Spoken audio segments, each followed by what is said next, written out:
Hey everyone, welcome back to the channel, and if you are new, welcome. Today's post-burn review is going to be a little different as I've decided to collectively review the new Kringle summer scents for 2026. This first batch of reviews will include the Patriotic Collection first, so American Pie, Red, White, and Blue, as well as American Dream. The remainder of the summer collection will follow with reviews of Cypress and Sea Spray, Citrus Solea, and Coral Sands. This new fragrance launch will take place on Thursday, June 18th at 12 p.m. Eastern Standard Time and will not only be available in these new 22-ounce 3-wick vessels, but the extra-large 4-wicks, new 3.3-ounce mini tins, and 6-piece wax melts. The wax formulation is 100% soy with 60 to 70 hours of burn time from the 3-wick jars and will retail for $31. I do have an affiliate code and link that will save you 15% off, and just as a disclaimer, it is commission eligible. These candles were gifted to me for free in PR, however, all opinions are my own and based off of my personal burn experience.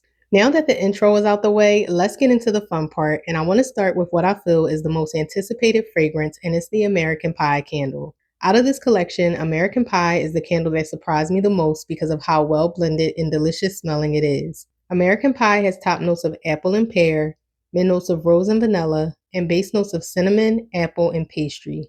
On cold and while lit, the top and base notes stand out to me the most with the exception of the pear. When it comes to the two fruit notes, the apple note is the star of the show. I also don't pick up on the mid notes of rose and vanilla, so to my gourmand lovers, no need to worry about a sweet or creamy rose scent popping out when you go to light this candle. It's honestly a basic but good classic warm apple pie scent, so what you see on the label is what you get despite the listed scent notes. What I love most about this fragrance, especially with it being released during the summer, is that it isn't a heavy, rich gourmand scent, which makes it easier to enjoy during the hot summer, yet you can still enjoy it as a fall scent. The bakery cinnamon adds warmth and sweetness to the fragrance, and while on cold, the red apple note seems to lean fresh Macintosh, on warm, it transforms into a baked, warm, caramelized apple pie filling, and it's equally balanced with the cinnamon. The spice note is cozy and comforting versus being pungent and overpowering. At the base of the fragrance, I do detect the flaky pie crust accord. However, in my opinion, it isn't rich and buttery like the crust note found in Kringle's cherry pie candle. Although it's a lighter pie crust note, its presence is noticeable enough to help distinguish this scent from being just a spiced apple or warm cider scent. American Pie is a warm, decadent blend of stewed cinnamon apples wrapped in a bakery crust. When lit, I don't detect any burnt or scorched notes, nor does it lean artificial. It's authentic, yummy, and I feel it will be a crowd-pleasing fragrance, so I highly recommend it on launch day, especially because I feel it's going to be a top seller amongst the gourmand lovers. When it comes to the burn, American Pie is a bit of a hot and fast burner. The wicks develop mushroom tops around the 2-hour mark, so I wouldn't burn this candle longer than 4 hours. The mushroom tops don't get massive or start producing tons of soot, but due to how quickly it forms a deep and even wax pool, just be a little mindful of your burn time. Aside from that, it burns nice, clean, and evenly. I've been burning this candle in my open concept where the strength and throw falls into the high range. It's not an overwhelmingly strong fragrance, but it is strong and very noticeable. The scent starts to project prior to being fully pulled out and lingers for quite some time after it is extinguished. In my home, I'd rate it in the 8 to 9 out of 10 range. I've placed it in both my dining room and further into my kitchen, and from both areas, the scent filled my entire open concept and traveled to the second level of my home. I place the strength of the fragrance at a solid 8 out of 10 and the throw at an 8.5 to 9 out of 10 in a large open space. I think this is a very well executed warm apple pie scent with a great strength and throw in a large open concept area, and I definitely plan to repurchase it on launch day. I'm going to finish enjoying this one now, and I wouldn't mind another to enjoy during the fall season. Next up, we have Red, White, and Blue, which on burn is more complex than what I got on my initial cold sniff. Red, White, and Blue has top notes of salted pomelo and forest pine, mid notes of rosebush and cottonflower, and base notes of sandalwood and soft musk. You guys, this is a beautiful fragrance blend. On cold, I mostly got a soft, clean, powdery rose scent, but on warm, the cottonflower really comes through.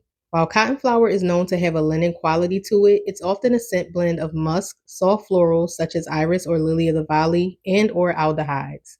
The rose note isn't sharp on cold, nor is it while lit, and while both the musk and cottonflower gives this scent a clean, soft, slightly powdery floral fragrance, it doesn't cross the line of being a sharp or heavy, soapy laundry detergent scent.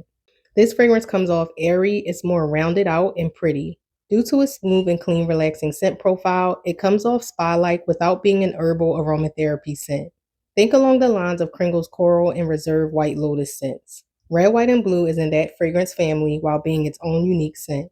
While it does have a feminine aroma to it, it's not aggressively perfumey, therefore a man or woman could enjoy this candle.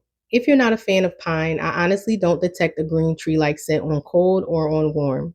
The sandalwood isn't a standout note, but I do feel it adds a soft, smooth creaminess that rounds out the scent notes and gives the fragrance a slight body care feel without being too perfumey.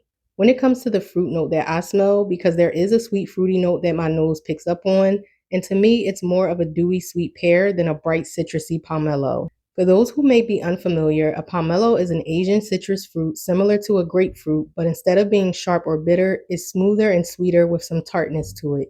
When it comes to the salted portion, I don't get anything mineral-like or briny. So either there is indeed an unlisted pear note in this candle, or the way the pomelo is blending with the florals, musk, and sandalwood, my nose reads it as a sweet dewy pear. Either way, it's a gorgeous, sophisticated, and unique fragrance blend that's great for the spring and summer, but I also feel I can enjoy it during any season. The wicks on this candle don't burn as hot and as fast as the wicks on American Pie. It also doesn't pull out as quickly, but it forms an even wax pool within 45 minutes to an hour. I haven't noticed any soot while burning this candle, so overall it's been a clean and even burn so far. I've been enjoying this candle as a bedroom scent where it performs in the strong medium range. It does take a little while to project, but once it's pulled out, it performs at a comfortable 7 to 7.5 out of 10.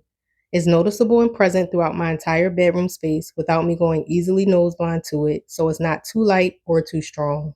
I definitely recommend Red, White, and Blue to those of you who enjoy smooth, clean, and inviting spa-like scents.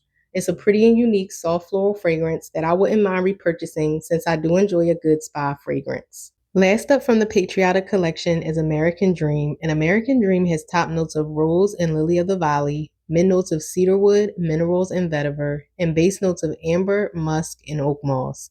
Out of the 6 fragrances in this collection, American Dream was the softest scent on cold, and my first impression of it was that it leaned masculine and had a smoky, woody scent profile.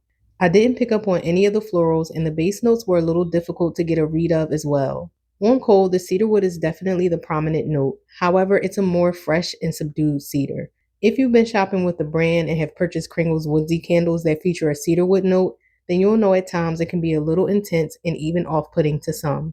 I'm one who enjoys cedarwood in home fragrance, and I enjoy the cedarwood note that Kringle uses. So I will say I feel this is a softer, clean, dry, and warm cedar note. It's not coming off as a dusty wood or hamster cage shavings.